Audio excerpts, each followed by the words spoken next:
como é que você fala a Fórmula 1, a tua entrada, você está falando da dificuldade, como é que é conviver nesse circuito lá? Como é a relação com os outros pilotos? Os caras se olham na cara, não gostam um da cara do outro. Como é que funciona isso? Eu sou o que você vê aqui. Eu sempre fui brincalhão. Eu sou, assim... Eu não tenho o teu dom de fazer a brincadeira, de fazer a pessoa rir, mas eu sempre fui um cara da alegria. Mas eu também tenho o dom de chatear muita gente. Acontece. Acontece nas melhores famílias. É um dom que eu tenho. É o meu acidente. A língua não entra pra dentro, mas o meu acidente é esse. Eu chateio a pessoa. Mas pega um socão e entra também. Socão pode entrar. Mas é que a sorte é que você é alto. O meu ia vai precisar subir na escada. Mas o fato é que eu, com a minha alegria, eu deixava bem claro que eu era arrogante o suficiente para querer bater todos. Mas eu não tinha por que não tomar um copo de vinho com o Schumacher. Não tinha por que a gente não formar uma mesa de pôquer na sexta-feira depois. Então a gente era movimentado, assim. Tava eu, o Schumacher, o Fisichella, o Kubica, o Massinha. A gente tinha um grupinho que se reunia, pegava um prato de comida de alguma das equipes e ficava lá até 9 horas da noite dando risada. Quando eu ia pro Japão, que fica todo mundo no mesmo hotel, tinha pista de boliche. Então eu gostava disso, sabe? Eu gostava de estar cercado de amigos e que soubessem que a gente ia disputar, ia bater, enfim, entendeu? E o Massa acabou de chegar na Stock Car e eu falei para ele, cara, que não passe o primeiro fim de semana sem você baixar aqui no meu motorhome, que o meu motorhome eu durmo na pista, né? Eu sou rato de pista mesmo. Eu gosto e tenho meu cantinho lá, fico lá. Então, ele no sábado à noite passou lá e a gente, entendeu? Troca ideia e, enfim, Sábado à noite? Sábado à noite. Legal. É namorada, né? E preferiu passar a noite com o Massa. Mas eu tava em Goiânia, sem... Entendi. Não teria como. Não teria como. Não teria como.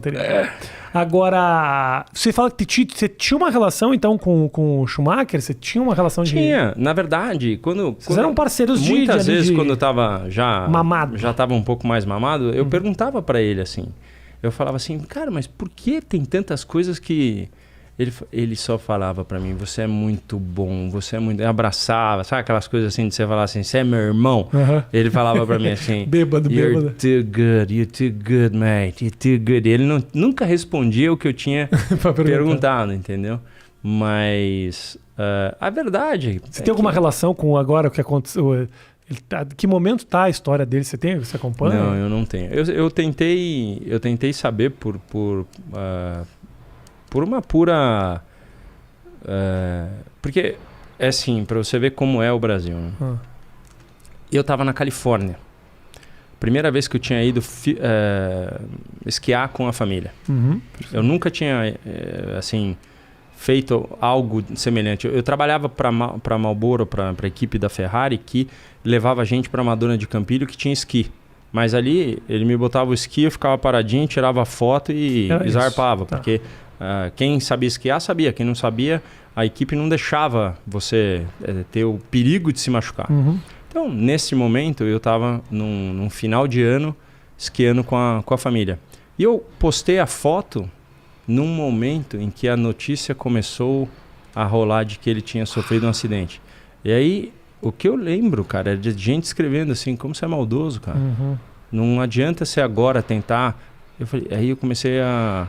Eu me lembro que eu acho que eu apaguei, inclusive, porque não tinha nada a ver, não tinha correlação, não tinha nada. E eu vou te dar um exemplo que você vai entender, porque você tem filho, você vai entender. Na Califórnia, com aquele monte de hora para trás, as crianças não aguentaram a passagem de ano. Mas eu fui lá acordar eles meia-noite. Porque eles estavam morrendo de sono, dormiam muito cedo. Eu acordei meia-noite, dei aquele abraço de ano novo, passagem... eu tava casado na época e foi tudo aquela coisa de família italiana, de gostar, de abraçar e tal. E eu peguei na mão deles e falei assim, a gente vai rezar um Pai Nosso pro Schumacher. Peraí, Rubinho, vamos parar um pouquinho, que esse barulho tá muito alto agora. Porra, fecha ali pra mim, cara. Desculpa, Rubinho. Imagina. Não tive, até hoje não teve isso obra aí tá aqui quebrando laje. Isso aí eu sei bem como é que é do meu pai. Ele... Nossa. Não é que parou disso. O cara parou lá, né? Não zerou o barulho quando você fechou a janela, né? Mas ficou bom. Eu acho que o cara... Desculpa, eu vou te perguntar de novo, tá, Rubinho? Tá. A coisa do... Você tem uma relação com o Schumacher, sabe o que tá acontecendo e tal? Como é que é? Não, na verdade eu não tenho. Eu busquei saber, busquei notícias, eu me importei com tudo isso, mas olha como é a situação no Brasil. No momento do acidente dele... Que ano foi isso, era? Isso era... Faz uns... 2012, pode ser? 11 ou 12, 11 ou 12. 11 ou 12, é. E eu tava esquiando na Califórnia. E eu nunca fiz isso. Foi a primeira vez que eu tava esquiando. Eu já tinha ido para Madonna de Campilho, porque a Ferrari tinha um evento para a imprensa, mas eles não deixavam eu esquiar porque eu não tinha... podia me machucar, então ficava 5 dias na neve lá, que na verdade eu ia só na sauna e fazer exercício. Não tinha muito o que fazer. Então essa foi uma primeira vez em que eu casado na época, a gente decidiu passar na neve, nós 4. Eu, minha ex-esposa e meus 2 filhos pequenos. E eu postei um dia uma foto de um momento nosso, nós 4. E foi exatamente no momento... Esquiando. Foi exatamente no momento em que começou-se a veicular a notícia do acidente dele. E, cara, eu não tinha noção. Eu comecei a saber pelos comentários da minha foto. Daí eu comecei a buscar e tal. Falei, cara, que cagada. Porque as pessoas começaram a falar, olha aí, sempre chegou atrás do cara e agora quer chegar na frente ou quer se vangloriar. Tá de brincadeira, meu. Vocês estão loucos. Tanto é que eu acredito ter apagado a foto. E... Ficou muito tempo no ar, você lembra? Porque foda isso, o cara posta, sai, quando vê o mundo caiu na cabeça dele. Eu não lembro. Mas assim, sanou, não foi um negócio que... mas é uma ingratidão muito grande. Se eu tivesse essa maldade dentro, assim, através da rede social você se sentir maior, né? Mas é uma coincidência muito grande também pro público que olha isso, vê em tudo que é lugar, o cara já liga. Eu entendo a burrice. Os dois lados. Mas, né? Claro, obviamente, você não faria um negócio desse. Né? E daí eu fui meio que buscar saber se tinha alguma coisa para ser feita e tal. Mas eles nunca deixaram passar nenhum tipo de informação. E quem sabe mesmo não fala. Claro. Então, é muito difícil, né? Eu vou te confessar que eu uma vez, assim, de vez em quando, eu sonho, sabe? Eu já sonhei que o meu último sonho foi o Kobayashi, aquele piloto japonês. Sim. Tava no sonho e ele falou para mim assim, Rubens-san, come here. Aí eu fui, ele falou assim, vou te mostrar um segredo, mas você não conta para ninguém. Ele abriu a porta, o Schumacher tava jogando PlayStation, velho. E ele jogando bem, tava meio magro assim, sabe? Mas falou, não, tô bem, mas a gente não vai contar nada. E eu passei a noite inteira perguntando por que o Kobayashi... por que ele foi ter o amigo japonês? Ele tinha amigo tanto... E você vê, não sei, não dá muito para saber, a gente tem que rezar para que ele esteja bem. O filho dele tá correndo hoje, né? E assim... é louco porque é uma figura que faz parte da tua história, né? Faz, muito. É o teu Danilo Gentili, no meu caso. É tipo assim, é uma pessoa que em algum momento teve ali uma rivalidade, um problema, não tem problema. Existe uma leitura meio abstrata do público em cima da relação, assim. Mas pra gente é o que tem que funcionar. Ontem eu estava vendo uma live do Christian Fittipaldi. Tá? Ele foi o meu maior rival dos tempos de kart, dos tempos em que a gente cresceu e a gente chegou junto à Fórmula 1. Ele chegou 1 ano antes que eu. E o Christian é meio secão, meio assim... E o cara, quando falou meu nome, ele respirou, mas ele soltou uma frase tão bonita, cara. Ele falou assim, hoje eu consigo ter gratidão a toda a rivalidade que a gente teve, porque sem ele eu não seria o que eu sou. Claro, ajudou. Então, acho que isso funciona para todos, né? A gente pode ser rival daquele menininho lá na classe Lá na aula, na 4ª série, que a gente lutou pela menina, pela mesma menina e não sei o que e tal, mas isso serviu para um aprendizado de alguma situação, né? Geralmente briga por mulher te leva longe. Não é? Vai até a 4ª série, tá vendo? Nossa!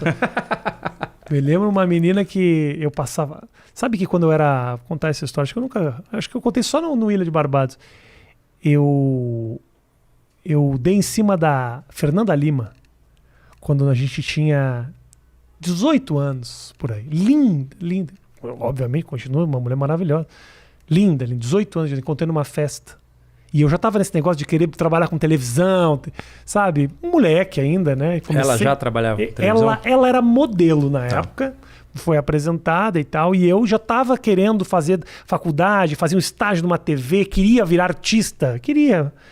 E aí oi, tudo bom? Fui cumprimentar ela, cagou pra mim. Cagou. Literalmente. Mas cagou, nem olhou na minha cara. Você já tinha essa na pona? Assim, total. Mas com 18 vai crescendo. É que tem um pessoal que acha charmoso, os caras são loucos. E aí eu falei, e na hora eu pensei que eu tinha essa arrogância, que eu falava assim, não, um dia eu vou ser famoso. E aí ela vai olhar na televisão e aí vai ver, olha só o que eu perdi. Olha o que aconteceu. Ela hoje é uma das apresentadoras de televisão mais famosas do Brasil, casada com o cara mais bonito do mundo. E eu tô aqui falando com o Rubinho Barrichello sobre as minhas desgraças. Mas ela sabe disso? Sabe. Mas você já falou pra ela amigo. depois? Lá em Los Angeles a gente se encontrou já algumas vezes. Que legal. Ele sabe. Porque o grande barato da vida ela é muito legal. É você poder, como eu falei, né? Eu vejo muito pelas minhas crianças que eu procuro com que eles coloquem para fora os problemas, para que você, né, já na infância, não sei se você ficou sabendo disso, mas a criança caiu, doutor, o que eu faço? Eu falo assim, fez galo, foi para fora, tá tudo certo. Caiu, deu uma baita pancada e não tem galo, é perigoso. Sim. É perigoso, entendeu? Então, o externo é uma coisa que te faz bem. Claro. Tirar pra fora, óbvio. Exato. Então eu conto essas histórias que é quase terapia que eu faço. É uma maneira que eu tenho poder sobreviver. de vomitar as desgraças.